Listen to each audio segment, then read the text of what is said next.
Hello friends, Ashoka IAS में आपका स्वागत है। फ्रेंड्स, आपको पता ही है कि हम जो है कई सारी सीरीज चला रहे हैं। उसमें से जो है एक उत्तर लेखन के लिए सर चला रहे हैं। उत्तर लेखन में 2 सीरीज चल रही हैं। आपकी एक अभ्यास सीरीज जिसमें हम पीवाईक्यू को लेते हैं, और एक हमारी सीरीज है प्रैक्टिस सीरीज, ठीक है, जिसमें हम प्रैक्टिस के लिए एक प्रश्न लेते हैं। तो ये 2 चीज़ें तो चलती रहेंगी निरंतर।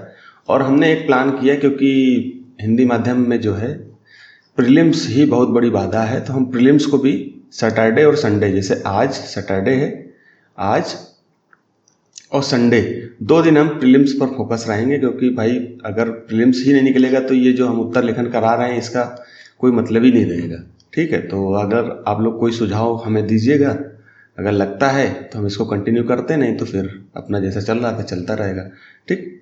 तो ये टैरिफ से संबंधित मैं एक वीडियो बना रहा हूँ। टैरिफ क्या होता है, टैरिफ के कितने प्रकार होते हैं, फिर रेसिप्रोकल टैरिफ क्या है, और ट्रेड वॉर क्या होता है। तो ये पहले सबसे पहले हमारी रणनीति का हिस्सा क्या होता है। मेरी रणनीति का हिस्सा और तुम्हारी रणनीति का भी हिस्सा यही होना चाहिए कि पाठ्यक्रम, कि हम पाठ्यक्रम से इतर ना हो जाए, पाठ्यक्रम से हट ना जाए। तो पाठ्यक्रम को पहले ध्यान देंगे। तो ये जैसे जो है सेकंड पेपर आप जीएस का सेकंड पेपर आप उठाओगे तो वहाँ पर आपको ये पाठ्यक्रम दिख जाएगा। उसमें हमने नंबरिंग भी कर रखी है, 18 नंबर, 19 नंबर, 20 नंबर। और ये भी कहीं ना कहीं इनडायरेक्ट रूप से जुड़ जाता है, क्योंकि आप टैरिफ किसी बगल के पड़ोसी देश के ऊपर लगाओगे तो उससे जो है हमारे पड़ोसी देश के जो संबंध हैं वो भी बिगड़ने की संभावना बनी रहती है, ठीक। लेकिन हमें अपना भी स्वार्थ देखना है, हमें भी फायदा देखना है कि पैसा कैसे आएगा, क्योंकि बिना राजस्व के जो है हम भी देश को संचालित नहीं कर सकते। तो हमें सब चीज़ें जो है ध्यान रखनी पड़ेंगी। फिर आप थर्ड पेपर में जाओगे तो वहाँ पर आपको ये चीज़ मिलेगी, लिबरलाइजेशन, उदारीकरण का अर्थव्यवस्था पर प्रभाव। तो आपने देखा होगा कि 1991 में जो है उस समय के वित्त मंत्री श्री मनमोहन सिंह थे, उन्होंने जो है इसको लाने का प्रयास किया। और इससे क्या हुआ कि एलपीजी सिस्टम आया था, लिबरलाइजेशन, प्राइवेटाइजेशन और ग्लोबलाइजेशन, कि हम उदारीकरण करेंगे। उदारीकरण का मतलब ये है कि हम निर्यात भी करेंगे और आयात भी करेंगे। मान लो ये देश है हमारा, तो हम इससे एक्सपोर्ट भी करेंगे और इंपोर्ट भी करेंगे। तो हम वैश्विक दुनिया से, जो विश्व की दुनिया को हम जोड़ने का प्रयास करेंगे, जिससे क्या होगा, हमारी अर्थव्यवस्था बेहतर होगी। और स्वाभाविक सी बात है, बेहतर हुई भी है इसके बाद से। तो उसका प्रभाव क्या पड़ा है, ठीक। औद्योगिक नीति, जो हमारी इंडस्ट्रियल पॉलिसी है, उसमें क्या चेंजमेंट हुआ है, क्योंकि भाई उदारीकरण होगा तो हमें वैश्विक संदर्भ में ही भाई बाहर से जो इन्वेस्टमेंट आएगा, निवेश आएगा, उसके लिए हमें अपनी औद्योगिक पॉलिसी को भी चेंज करना पड़ेगा। किया ही हमने, ठीक। औद्योगिक विकास के लिए क्या प्रभाव पड़ेंगे इस पॉलिसी का, या औद्योगिक विकास आप करोगे तो उनका क्या प्रभाव पड़ेगा। तो इसे इलेबोरेट करके सिलेबस को जरूर पढ़िए, ठीक है। तो मेरी रणनीति का हिस्सा सिलेबस रहता है, और आपको भी अपनी रणनीति का हिस्सा सिलेबस को रखना चाहिए, प्लस पीवाईक्यू, ठीक। पीवाईक्यू जैसा कि हम प्रीलिम्स और मेंस का करा ही रहे हैं। बाकी आप अपने स्तर से, क्योंकि मैं मेंस में क्या है कि एक प्रश्न लेता हूँ तो आपको एक ही प्रश्न देखने को मिलता है। आप चाहो तो जो है एक बुक कोई ले सकते हो जिसमें पीवाईक्यू दिया हुआ है, ठीक। और प्रीलिम्स में मैं 2013 से, क्योंकि 2013 से जो है 2011 से जो है सिलेबस चेंज हुआ था प्री का, और 2013 से जो है पैटर्न चेंज हुआ था मेंस का। तो उसके बाद का देखना ज़्यादा सही रहता है। बाकी मैं इसको कोशिश करूँगा कि जो प्रीलिम्स है उसको 1979 से जो है मैं आपको सारे प्रश्न कराऊँ। तो 1979 के लिए हमें थोड़ा सा ध्यान रखना पड़ेगा, थोड़ा समय की ज़रूरत है, क्योंकि मुझे भी छांटने में समय लगता है, ठीक। तो ये प्रीलिम से पहले मैं कोशिश करूंगा कि सबसे ज़्यादा प्रैक्टिस आपको पीवाईक्यू से हो जाए। तो ये प्रैक्टिस यहाँ से यहाँ तक आप कर लोगे 1979 से 2025 तक, तो आपको अच्छी खासी जो है तैयारी हो जाएगी। फिर उसके साथ साथ आप फिर आपके जो अन्य टेस्ट सीरीज हैं उनमें से एक टेस्ट सीरीज आप फॉलो कर सकते हो, ठीक है। तो यहाँ पर आते हैं, पहले टैरिफ को समझते हैं। टैरिफ क्या होता है, तो यहाँ देखते हैं टैरिफ जो है यहाँ पर। तो अभी ये टैरिफ क्यों चर्चा में आया, तो सबसे पहले हम देख रहे हैं कि अमेरिका ने जो है 50% टैरिफ लगा दिया है, ठीक, 50%। अब WTO कहाँ चला गया, तो WTO अब वैश्विक संदर्भ में आप देखते हो, यहाँ पर हम लोगों ने सिलेबस की जो महत्वपूर्ण संस्थान है उनकी भूमिका, कि भाई WTO हमने जो है सभी देशों ने मिलकर के एक वैश्विक संदर्भ में एक अलग वैश्विक संदर्भ में कुछ संस्थाओं का निर्माण कराया, जैसे कि यूएन हो गया, यूएनएससी हो गया, डब्ल्यूटीओ हो गया, है ना, डब्ल्यूएचओ हो गया, वर्ल्ड हेल्थ ऑर्गेनाइजेशन हो गया। ये जो है हमने किया क्योंकि सभी देशों पर इसका कहीं ना कहीं नियंत्रण हो कि कोई भी जो है देश गलत गतिविधियों का, गलत अपने फायदे के लिए काम ना करे। तो यहाँ पर जो है भूमिका हमको डब्ल्यूटीओ की नहीं दिखाई देती है कि डब्ल्यूटीओ को रोकना चाहिए कि 50% टैरिफ क्यों लगा है भाई। टैरिफ क्या होता है? टैक्स ही तो होता है। तो इससे क्या होगा, हमारा जो ग्लोबलाइजेशन एलपीजी सिस्टम है वो कहीं ना कहीं प्रभावित हो रहा है। तो डब्ल्यूटीओ कहाँ गया इसको रोकने के लिए, क्या करेगा? तो इसको समझते हैं। पहले टैरिफ को मैं यहाँ पढ़ूंगा फिर समझाऊंगा आपको अच्छे से। टैरिफ का अर्थ एक ऐसा कर, एक ऐसा टैक्स जो किसी देश द्वारा दूसरे देश से आयातित वस्तुएं, जैसे मान लो ये देश है, ये हमारा मान लो, इसको मान लो यूएसए मान लो, क्योंकि यूएसए के संदर्भ में ही हम समझ रहे हैं। तो भारत, ये भारत है, ठीक, ये भारत है। तो भारत ने कोई वस्तु निर्यात करी, मतलब एक्सपोर्ट करी, और अमेरिका उस चीज को खरीदेगा तो वो क्या कहलाएगा? इंपोर्ट कहलाएगा, मतलब आयात कहलाएगा। तो आयातित वस्तुओं और सेवाएं भी तो दी जाती है। बैंकिंग सेवाएं हो गई, किसी कंपनी में काम करने वाले जो कर्मचारी हो गए वो भी तो सेवाएं दे रहे हैं, पर लगाया जाता है। या आयात शुल्क दो मुख्य उद्देश्यों के लिए लगाया जाता है। उसका उद्देश्य क्या है? सरकारी राजस्व बढ़ाना। जैसे अमेरिका को लग रहा है कि हम जो है कमजोर हो रहे हैं, हमें पैसे की बहुत ज्यादा जरूरत है, तो उसने क्या कर दिया, सरकार इस कर से पैसा कमाती है। 50% लगाएगी। मान लो कोई $100 की कोई चीज है, उस पर 50% जो है टैरिफ लग गया, तो 50% टैरिफ लगने से उसकी कीमत कितनी हो गई? $150 हो गई, $150 हो गई। तो उससे $50 जो है फायदा ही तो हुआ, तो उसका रेवेन्यू बढ़ गया। तो इससे क्या होगा, सरकार कर से पैसा कमाती है। घरेलू उद्योगों, जो घरेलू उद्योग होते हैं, दूसरा उद्देश्य क्या होता है, जो हमारे जैसे मान लो कि ये यूएसए है, फिर यहाँ पर वही चीज समझा रहा हूँ कि यहाँ पर जो छोटी छोटी कंपनियां, उनकी छोटी छोटी क्या बड़ी बड़ी कंपनियां हैं, वो क्या हो रही हैं कि प्रोडक्शन तो कर रही हैं, लेकिन उनका जो है जो प्रोडक्ट है वो वहां पर बिक नहीं पा रहा। क्यों नहीं बिक पा रहा? क्योंकि उससे सस्ते दर में बाहर से हम इंपोर्ट कर लेते हैं। अब कोई चीज वहां पर जो है वहां की, क्योंकि वहां के कर्मचारी भी जो होते हैं वहां पर जो है ज्यादा पैसा लेते हैं कमाने के लिए पैसे, तभी तो वो जो है हम लोग सेवाएं भी वो लोग बाहर से लेते हैं। अमेरिका में सबसे ज्यादा भारतीय काम कर रहे होते हैं, इजरायली काम कर रहे होते हैं कम पैसे में। तो वो क्या होता है कि जैसे मान लो ये कोई कंपनी है, वो किसी उत्पाद को बनाने में उसको जो है $100 का खर्चा आया, तो उसने उसको जो है $120 में बेचेगा। मान लो $100 का खर्चा है प्लस $20 उसने फायदा किया, $20 में उसको मार्केट में बेचा। अब हमने कोई वस्तु जो है भारत में उसको, ये मान लो भारत है, तो भारत ने क्या कर दिया, उसको जो है $90 में ही बेच दिया, क्योंकि हमारे यहाँ लागत जो है कम पड़ रही है, और सेवाएं भी हम जो सर्विस ले रहे हैं वो भी हम उसको कर्मचारियों को अपने यहाँ भर्ती कर रहे हैं, तो कम कीमत पे, तो हमने जो है उसको $90 पे ही बेच दिया। जो $90 वाली वस्तु, सीधी सी बात है, सब वहां पर $90 के लोग खरीदेंगे, तो यहाँ के जो उद्योग हैं वो प्रभावित होंगे। तो अमेरिका का जो ट्रंप जी हैं अमेरिका में, वो घरेलू उद्योगों को बढ़ावा देने के लिए ऐसा करने का प्रयास कर रहे हैं। तो एक ये होता है कि घरेलू उद्योगों को सुरक्षा देना, आयातित माल महंगा हो जाने से लोग अपने देश में बने माल को खरीदना पसंद करते हैं। ठीक भाई, टैरिफ भाई, कोई चीज हम अगर इसको $100 की बेच रहे थे, भारत मान लो कोई बैग $100 का बेच रहा था, तो उस पर हमने 50% लगा दिया, तो $150 का हो गया। अब वो $120 का बेच रहे हैं, तो उनका जो है इसके मुकाबले में क्या है, वो सस्ता है ये, तो इसको लोग खरीदेंगे। ठीक, तो यह शुल्क अलग अलग तरीकों से लगाया जा सकता है, जैसे कि प्रति इकाई एक निश्चित राशि, मतलब किसी एक वस्तु पर लगाया जाए तो उसको स्पेसिफिक टैरिफ कह दिया जाता है। कि मान लो कोई वस्तु जो है देख रहा है कि ये उद्योग हमारा बढ़ावा, ये उद्योग हमारा नुकसान में जा रहा है। अमेरिका के जो राष्ट्रपति, उन्होंने देखा कि हमारा जो टेक्सटाइल इंडस्ट्री है, वो मैं एक एग्जाम्पल बता रहा हूँ कि टेक्सटाइल इंडस्ट्री जो है वो नुकसान में है, तो उसने स्पेसिफिक टैरिफ लगा दिया कि जो कपड़े बाहर से आएंगे, टेक्सटाइल के प्रोडक्ट आएंगे, उस पर हम 50% 60% टैरिफ लगा देंगे। तो इस पर क्या होगा कि ये स्पेसिफिक टैरिफ हो गया। यह वस्तु के मूल्य का एक निश्चित प्रतिशत होता है। ठीक, तो इसको आप समझ गए होंगे। फिर मैंने इसी को जो है यहाँ पर, टैरिफ के कई प्रकार होते हैं, लेकिन हमने केवल 3 प्रकार इसके जो मुख्य होते हैं, काफी चर्चा में होते हैं। तो एक तो हो गया प्रोटेक्टिव टैरिफ, एक रेवेन्यू टैरिफ, और एक हो गया रेसिप्रोकल टैरिफ, प्रतिशोधात्मक टैरिफ।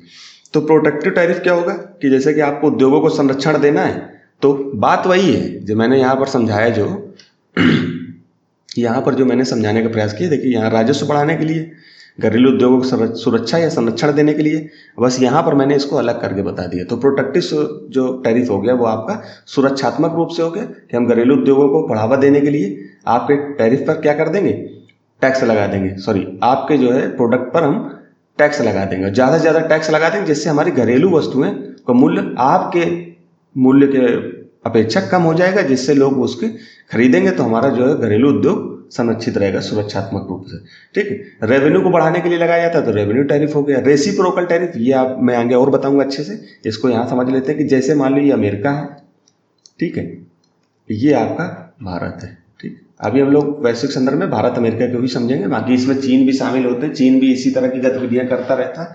ठीक है, तो अब क्या होगा कि जैसे कि मान लो कि हमने जो है यहाँ पर कोई वस्तु डाली, अब क्या हुआ कि चीन यूएसए ने क्या कर दिया, इस पर कोई मान लो ये थैला है चमड़े का, लेदर बैग, हमारी लेदर इंडस्ट्री जो है काफ़ी फेमस है, तो यहाँ से बैग जो है यूएसए गया, तो ये $100 का मान लो बैग है, मैं एग्जाम्पल बिल्कुल सिंपल लूँगा, $100 का बैग है, इसमें जो है उसने 50% टैरिफ लगा दिया, तो इसकी कीमत कितनी हो गई, $150 हो गई, $150। तो ये $150 में वहाँ बिकेगा। ठीक, अब क्या हुआ कि यूएसए का भी कुछ सामान तो हम इंपोर्ट करते हैं, मान लो एप्पल का लैपटॉप करते हैं, तो उसकी कीमत मान लो $200 है। ठीक है, $200 है, अब हमने उससे कह दिया कि हम इस पर जो है 60% टैरिफ लगाएंगे। ठीक, तो 60% टैरिफ लगाओगे तो ये और महंगा हो जाएगा। अब तुमने 50 लगाया तो हमने 60 लगा दिए, तो ये क्या हो जाएगा, इसको हम प्रतिशोधात्मक, हम ऐसा क्यों करते हैं कि वो यूएसए जो है अपने 50% टैरिफ को कम कर दे, मतलब ये इसलिए लगाया जाता है कि आप अपने टैरिफ को कम कर दे, दबाव बनाया जाता है। ठीक, तो आपको यहाँ पर समझ में आ गया होगा। फिर हम मोटा मोटा टैरिफ को समझने का प्रयास करते हैं कि टैरिफ क्या होता है। अभी तक मैंने पूरी टैरिफ की बात बता दी, अब हमको यहाँ पर मैपिंग के थ्रू मैं आपको समझाऊंगा कि टैरिफ कैसे काम करता है। जैसे मान लो ये भारत है, भारत से हमने जो है एक थैला अमेरिका निर्यात किया, तो हमारे लिए वो एक्सपोर्ट होगा, निर्यात होगा, लेकिन अमेरिका के लिए इंपोर्ट होगा। अमेरिका के लिए क्या कहलाएगा, इंपोर्ट कहलाएगा, आयात कहलाएगा। अब ये बैग $100 का जो है ये चमड़े का बैग था, हमने निर्यात किया, यहाँ पर जो है उसने 50% इस पर टैरिफ लगा दिया, 50% टैरिफ अमेरिका ने लगा दिया, तो यहाँ पर कितने का हो गया, $150 का वो हो गया बैग। तो क्या हो गया, वहाँ पर जो उद्योग, जो वहाँ के उद्योग बैग बना रहे होंगे वो $120 में मान लो बेच रहे होंगे, तो उनका प्रोडक्ट खरीदा जाएगा, हमारा प्रोडक्ट नहीं खरीदा जाएगा, तो इससे क्या होगा, हमें नुकसान होगा। ठीक, यहाँ पर वही कंडीशन मैंने मैप लगा के अच्छे से समझाया। अब इसका प्रभाव देख लीजिए क्या होगा, मैं वही चीज़ जो समझा रहा था वही चीज़ यहाँ पर लिखी हुई है, आप चाहो तो इसको एक बार मैं उदाहरण के थ्रू, अमेरिका ने भारत से आने वाली किसी वस्तु पर 50% टैरिफ लगाया है। ये कैसे काम करता है, समान स्थिति में भारत का एक चमड़े का बैग जो अमेरिका में $100 में बेचा जाता था, टैरिफ लागू होने के बाद अमेरिका ने इस बैग पर 50% टैरिफ लगा दिया। अब टैरिफ लगाया, $100 का थैला था, 50% टैरिफ लगाया, तो ये $50 इसका टैरिफ हो गया, तो नई कीमत कितनी हो जाएगी, $150 हो जाएगी नई कीमत। अब थैला कितने में बिकेगा, $150 में बिकेगा, वही सेम चीज़। ठीक, तो इससे क्या होगा कि ये जो है हमारे, इससे कौन कौन से क्षेत्र कैसे प्रभावित होंगे, तो एक तो जो है हमारे देश में पहली बात तो वहाँ यूएसए में उसकी बिक्री कम होगी, भाई थैला जो उनका स्थानीय जो इंडस्ट्री है वो $120 में उस थैले को बना रही है, और हमने जो है $150 हमारा बन रहा है, $150 का बन रहा है, तो वहाँ की चीज़ें, स्थानीय चीज़ों को व्यक्ति वहाँ के लोग ज़्यादा खरीदेंगे, तो उनको कम बिक्री होगी हमारी वस्तु, फिर निर्यात कम होगा। जब निर्यात कम होगा तो हम हमारे देश में जो मान लो भारत में जो लेदर इंडस्ट्री कंपनी है या स्टील इंडस्ट्री कंपनी है, ये क्या होगा कि अपना प्रोडक्शन कम करेंगे। क्यों प्रोडक्शन करेंगे, जब वहाँ बिकेगा ही नहीं तो प्रोडक्शन कम करेंगे, तो वहाँ के लोगों को, जो मान लो पहले 500 लोग काम कर रहे थे, प्रोडक्शन नहीं हो रहा था, हमने जो है 300 लोगों को निकाल दिया बाहर, तो इनको बाहर लेआउट कर दिया कंपनी से। जब हमने इनको लेआउट कर दिया तो क्या हो जाएगा, बेरोजगारी फैल जाएगी, अब बेरोजगारी हो जाएगी तो महंगाई फैलेगी। बेरोजगारी, जब पैसे नहीं होंगे लोगों के पास, बेरोजगारी लिखा हुआ आप समझ जाना। ठीक, बेरोजगारी आ जाएगी तो महंगाई बढ़ेगी। तो इसको फिर से समझते हैं, कम बिक्री तो कैसे प्रभावित करेगा, तो इसकी कम बिक्री होगी, निर्यात कम होगा, बेरोजगारी बढ़ेगी, अर्थात जॉब से लोगों को निकाला जाएगा, और विदेशी मुद्रा की प्राप्ति कम होगी। जैसे हम लोग बाहर बैग जो है बेचते थे, तो क्या हो रहा था, बाहर बैग हमने बेचा तो वहां से जो है डॉलर वगैरह आता रहता था, तो हमारी विदेशी मुद्रा की प्राप्ति होती थी। ठीक, डॉलर वगैरह आता रहता था। अब अमेरिकन डॉलर कम हो जाएगा, आर्थिक घाटा हो जाएगा। ठीक, ये चीजें आपको समझ में आ गई होंगी। अब कौन कौन से क्षेत्र प्रभावित होंगे? पहले तो जो टेक्सटाइल इंडस्ट्री है वो प्रभावित होगा। ठीक, जो हम लोग कपड़ा उद्योग करते थे, कपड़ा प्रोडक्ट जो है बनाते रहते थे, कपड़े का उत्पादन करते थे, तो वो कम हो जाएगा। ज्वेलरी प्रोडक्ट जो है, जेम्स एंड ज्वेलरी, ये प्रभावित होंगे। चमड़े और जूते चप्पल, जैसा मैंने अभी बताया है। समुद्री उत्पाद, ये भी जो है महंगा हो जाएगा। ऑटोमोबाइल इंडस्ट्री, ये भी महंगा हो जाएगा। रासायनिक प्रोडक्ट, ये भी हो जाएगा। लोहा, स्टील और एल्युमिनियम, ये भी हो जाएगा। और जो फार्मास्यूटिकल है उस पर टैरिफ नहीं लगाया है, क्योंकि हमारे यहाँ से जो सस्ती दवाई जाती है ना, सस्ती दवाएं जो जाती हैं उस पर उसने टैरिफ नहीं लगाया। मतलब वो अपना फायदा देख रहा है यूएसए, कि हम बाहर की जो अन्य प्रोडक्ट हैं उनको जो है अपने यहाँ के उद्योगों को संरक्षण कर दें अन्य प्रोडक्ट में, लेकिन दवाइयाँ जो हमारे यहाँ से सस्ती दर पे जाती हैं उनको उन पर टैक्स ना लगाएं, उन पर टैरिफ ना लगाएं। तो यहाँ पर ये चीज़ समझ में आती है कि अमेरिका अपना फायदा देख रहा है। वो ट्रंप आता है तो इसी तरह करता है। फिर उसी टैरिफ के एक प्रकार में रेसिप्रोकल टैरिफ है, इसको मैंने बता ही दिया था। फिर से मैं यहाँ पर चर्चा लिखा हुआ है तो बता देता हूँ। रेसिप्रोकल टैरिफ तब होता है जब एक देश दूसरे देश द्वारा लगाए गए टैरिफ के जवाब में अपने आयातित माल पर भी उतना ही यह समान टैरिफ लगाता है। यह एक तरह का जवाबी हमला होता है। इसका उद्देश्य, अब देखिए, उद्देश्य के आधार पर हम इसको अलग कर सकते हैं। उद्देश्य दूसरे देशों पर दबाव बनाना है ताकि वो अपने टैरिफ को कम कर दे। ठीक, उदाहरण में आप देख ही सकते हो, 50% अमेरिका ने लगाया तो हमने कितना लगा दिया, 60%। तो इसको कहते हैं जैसी की तैसी नीति, मतलब जैसा तुम करोगे तो वैसा हम करेंगे। ये पारस्परिक होता है, इसलिए क्योंकि सामने वाले पर ऐसा दबाव हो कि वो अपने टैरिफ को कम कर दे। ठीक, अब तीसरा टर्म है ट्रेड वॉर। रेसिप्रोकल टैरिफ ही आगे चल के ट्रेड वॉर में तब्दील हो जाता है। अब क्या होता है कि जैसे एक देश, मान लो यूएसए है, एक तरफ चाइना है। ये 2018 के संदर्भ में, चाइना के संदर्भ में ये चाइना है। ठीक, ये यूएसए है। ठीक, अब क्या किया, चाइना ने कोई प्रोडक्ट बनाया और अमेरिका को दे दिया, तो अमेरिका ने उस पर मान लो 50% टैरिफ लगा दिया। तो यूएसए से कोई वस्तु अमेरिका जा रही होगी तो अमेरिका ने उस पर 60% लगा दिया। फिर कोई और देश है, मान लो यहाँ पर जापान है, एक उदाहरण में बता रहा हूँ, जापान हो गया। ठीक है, तो जापान क्या होगा, यूएसए में कोई वस्तु डाल रहा होगा तो उस पर यूएसए ने 40% टैरिफ लगा दिया। तो यहाँ से यूएसए से जाने वाली वस्तु पे क्या हो गया, 50% टैरिफ हो गया। तो ये कई देश जब एक साथ ऐसा होता है तो ये बार बार होता है। तुमने 50 लगाया, फिर जापान ने उस पर कोई वस्तु भेजी तो अमेरिका ने उस पर 50 लगा दिया। फिर अमेरिका से जापान कोई वस्तु गई तो उस पर अमेरिका ने 60% लगा दिया। इसी तरह चीन में भी होता है, कोई वस्तु चीन से आ रही तो फिर हमने 60% लगा दिया, चीन ने उस पर 70% लगा दिया। तो ऐसे क्या होता है, ये बार बार जब ये प्रक्रिया होती है, रेसिप्रोकल ही टैरिफ बाद में ट्रेड वॉर का रूप ले लेता है। तो बार बार ये प्रक्रिया होती है तो इसको हम ट्रेड वॉर का नाम ले लेते हैं। मतलब एक तरीके से युद्ध नहीं होता, ये एक तरीके से व्यापार का युद्ध होता है। ठीक, तो इसको आप समझ गए होंगे। यहाँ पर चीजें लिखी हुई है, मैं तो इसको एक बार समझा देता हूँ।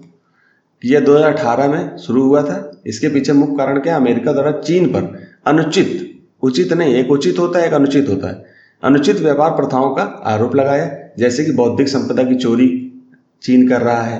ठीक, सरकारी सब्सिडी से अपने उद्योगों को अनुचित लाभ पहुंचा रहा है। डब्ल्यूटीओ के कुछ सब्सिडीज होती हैं, वो उन नियमों का पालन जैसे जो नहीं कर रहे होते हैं उन पर यह आरोप लगता है कि वो अपने यहाँ की उद्योगों को बहुत ज़्यादा पैसा दे रहे हैं, जिससे वो अन्य जो है देशों से व्यापार करने में उनको सामने वाले उद्योग को जो है पीछे छोड़ रहे हैं। मतलब एक तरीके से जैसे सरकार, मान लो चाइना है, चाइना की सरकार क्या करती है, एक तो अवमूल्यन कर देती है, कल मैंने समझाया था। ठीक, और दूसरा क्या है कि अपने उद्योगों को बहुत ज़्यादा पैसा दे दिया तो वो क्या होते हैं कि वो कम पैसे में जो है वही चीज़ें, क्योंकि उनको सरकार की तरफ से सब्सिडी मिल जाती है, तो वो क्या करते हैं कि अमेरिका जैसे देशों में सस्ती दर पर वो वस्तुएं बेचते हैं। ठीक, तो ये जो है आपका ट्रेड वॉर होता है, इसको आपको समझ में आ गया होगा। जैसे मैं ये घटनाक्रम को फिर से एक बार चर्चा कर देता हूँ। अमेरिका का टैरिफ, अमेरिका ने चीन से आयातित सैकड़ों अरब डॉलर के सामानों जैसे कि इलेक्ट्रॉनिक्स, मशीनरी और कपड़े पर 25% टैरिफ लगाया अमेरिका ने, उस समय की बात है। फिर चीन का जवाबी हमला, चीन ने इसका जवाब अमेरिका से आने वाले कृषि उत्पाद जैसे कि सोयाबीन, पोर्क, और अन्य सामानों पर बराबर टैरिफ, यही 25% लगा दिया या 25% ज़्यादा लगा दिया, इस तरह से जो होता है उसको हम ट्रेड वॉर की संज्ञा देते हैं। तो यहीं पर यूपीएससी के द्वारा 2018 में, क्योंकि चर्चा में चल रहा था तो यूपीएससी ने पूछ लिया। तो अभी जैसे 50% जो है टैरिफ लगाया अमेरिका ने, तो इस पर भी यूपीएससी अगले साल प्रश्न प्री और मेंस में बना सकता है। तो इसको हम पढ़ते हैं। विश्व व्यापार में संरक्षणवाद क्या कर रहा है? संरक्षणवाद। अब संरक्षणवाद कैसे? अमेरिका कर रहा है इस समय, उस समय चीन भी कर रहा था। अब मूल्यन कर देते हैं, डिवेल्युएशन, अब मूल्यन कर देते हैं। तो ये संरक्षणवादी नीति का ही एक उदाहरण है। मुद्रा चालबाजी, मुद्रा का हेर फेर। मुद्रा का हेर फेर का मतलब जैसे हमने अवमूल्यन कर दिया, पैसे कम कर दिए, तो जो एक्सपोर्ट लेड इकोनॉमी होती है, जो एक्सपोर्ट को बहुत ज़्यादा बढ़ावा देती है, उनके लिए तो ये फायदेमंद हो जाता है अवमूल्यन। कल मैंने समझाया था, ठीक है। लेकिन जो इंपोर्ट करते हैं, जैसे भारत जैसी इकोनॉमी क्या होती है, ज़्यादातर इंपोर्ट करती है, बाहर से चीज़ें खरीदती है, तो उनके लिए नुकसानदायक हो जाएगा, क्योंकि क्या होगा, हमें ज़्यादा पैसा देना पड़ जाएगा, ठीक है। कि हालिया परिघटनाएं भारत की समष्टि, भारत की जो पूरी अर्थव्यवस्था उसको कैसे प्रभावित करेगा, मुझे कमेंट में बताना समष्टि अर्थव्यवस्था क्या होती है, ठीक है। व्यष्टि, एक व्यष्टि होती है, एक समष्टि होती है, समष्टि ये लिखा हुआ है, दोनों का अर्थ मुझे बताना। स्थिरता को किस प्रकार प्रभावित किया है, ठीक, इसको लिखना था 200 वर्ड में, मान लो लिखना है तो आप लोग कोशिश करना लिखना, मुझे बताना। अगर लिख ले तो ठीक है, नहीं तो मैं किसी बीच में अभी थर्ड पेपर में आऊँगा तो ये क्वेश्चन तो मैं वैसे भी प्रैक्टिस कराऊंगा आपको, ठीक। और प्री का भी क्वेश्चन मैंने लगा दिया। देखिए मैं प्रैक्टिस ज़्यादा से ज़्यादा कोशिश करता हूँ कि आपको प्रैक्टिस खूब करने को मिल जाए। अब देखिए जो पीटी का क्वेश्चन 2017 में पूछा, इसी से मिलता जुलता मैं फिर पीटी में 2020 में पूछ लिया। दोनों की थीम एक ही है। यहाँ आर्थिक उदारीकरण 1991 की बात कर रहा है, यहाँ पर भी 1991 की आर्थिक नीतियों के उदारीकरण की बात कर रहा है। थीम एक ही है ना, रिपीट हुआ। इसीलिए मैं कहता हूँ कि मैं आपको इतना रटा दूंगा, इतनी सारी प्रैक्टिस करा दूंगा कि आपका ऑटोमेटिक प्री निकलेगा, ठीक है। तो जीडीपी में कृषि का अंत बृहत रूप से बढ़ गया है। अब यहाँ पर मैं क्वेश्चन पढ़ता हूँ। 1991 आर्थिक नीतियों के उदारीकरण के बाद घटित हुआ, जीडीपी में कृषि का अंश बृहत रूप से बढ़ गया। आप न्यूज केवल डेली पढ़ रहे होगे ना, तो ये क्वेश्चनों को आराम से कर लोगे। विश्व व्यापार में भारत के निर्यात का अंश बढ़ गया है। एफडीआई का इनफ्लो, बाहर से जो है फॉरेन डेवलपमेंट इन्वेस्टमेंट भारत आने लगा है। भारत का विदेशी विनिमय भंडार बृहत रूप से बढ़ गया है। इसको पढ़ना और करना, क्वेश्चन इधर दिया हुआ है, ठीक। मैं इसको भी पढ़ देता हूँ। 1991 के आर्थिक उदारीकरण के बाद भारतीय अर्थव्यवस्था संबंधित कथनों पर विचार कीजिए। संबंधित कथनों पर, शहरी क्षेत्रों में श्रमिकों की उत्पादकता में वृद्धि हुई है, जबकि ग्रामीण क्षेत्रों में इसमें कमी आई है, ठीक। 2004-05 की आंकड़े के अनुसार। कार्यबल क्या होता है और एक होता है श्रम बल, इसको आप पढ़ना, ये टर्मिनोलॉजी है। ये सब टर्मिनोलॉजी आप लोगों को बहुत ज़्यादा फायदा देगी, इसलिए मैं बीच बीच में बोलता रहता हूँ, इनको पढ़ते रहना। कार्यबल में ग्रामीण क्षेत्रों के प्रतिशत हिस्सेदारी में सतत वृद्धि हुई है, ठीक। ग्रामीण क्षेत्रों में गैर सरकारी अर्थव्यवस्था में वृद्धि हुई है। ग्रामीण रोजगार की वृद्धि दर में कमी आई है। अब क्या है आप लोग मुझे बताना, इनमें से कौन सा सही है। यहीं तक रखते हैं, धन्यवाद।